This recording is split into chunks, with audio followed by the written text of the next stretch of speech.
നേരാവണ്ണം ഒന്നും നടക്കാൻ സാധിക്കുന്നില്ല നമ്മുടെ പിണറായി വിജയന്, അല്ലെ? മുഹമ്മദ് റിയാസിന്റെ അമ്മായി അച്ഛനല്ലേ? അദ്ദേഹത്തിന് നേരാവണ്ണം ഒന്നും നിവർത്തി നടക്കാൻ സാധിക്കുന്നില്ല. അദ്ദേഹത്തിന് വയ്യ, അദ്ദേഹത്തിന് നോട്ട് കെട്ടുകൾ എണ്ണാൻ വയ്യ, കണക്ക് നോക്കാൻ വയ്യ.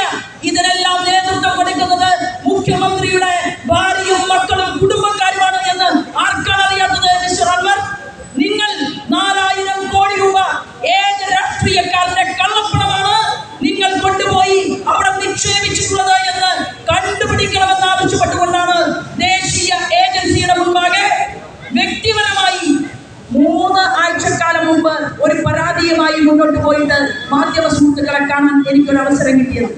അത് കഴിഞ്ഞ് പാർട്ടിയുടെ ഞങ്ങളുടെ സംസ്ഥാന ഘടകം യോഗം ചേർന്നു.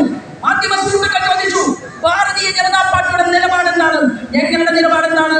കേജ്രിവാൾ ആരായിരുന്നു? കേജ്രിവാളിന് മുനിസിപ്പാലിറ്റി വേണ്ട, ജില്ലാ പഞ്ചായത്ത് വേണ്ട, നിയമസഭ വേണ്ട, പാർലമെന്റ് വേണ്ട, ജനാധിപത്യം വേണ്ട, ഇതെല്ലാം തെറ്റാണ് എന്ന് പാവപ്പെട്ട വഴിയോര കച്ചവടക്കാരനെ പഠിപ്പിച്ചുകൊണ്ട് ഡൽഹിയുടെ ഇന്ദ്രപ്രസ്ഥത്തിൽ അരങ്ങുമാണ് തകർക്കാമെന്ന് തീരുമാനിച്ച് ജവഹർലാൽ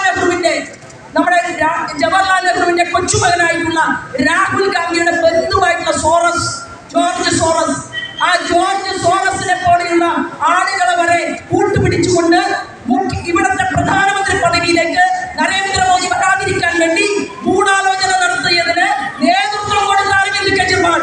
ആ കെജ്രിവാൾ സംസ്ഥാനത്തിന്റെ ഭരണകൂടത്തെ നിയന്ത്രിക്കാൻ, നമ്മുടെ രാജ്യത്തെ തകർക്കാൻ വലിയ വലിയ ഇത്തരത്തിലുള്ള രാജ്യദ്രോഹ സംഘടനകളുടെ കൈകളിൽ നിന്ന് പണം വാങ്ങിയതിനെ കുറിച്ച് മാസങ്ങളോളം അന്വേഷിച്ചതിന് ശേഷമാണ് കേജ്രിവാൾ ജയിലിനകത്ത് പോയി കടന്നത്.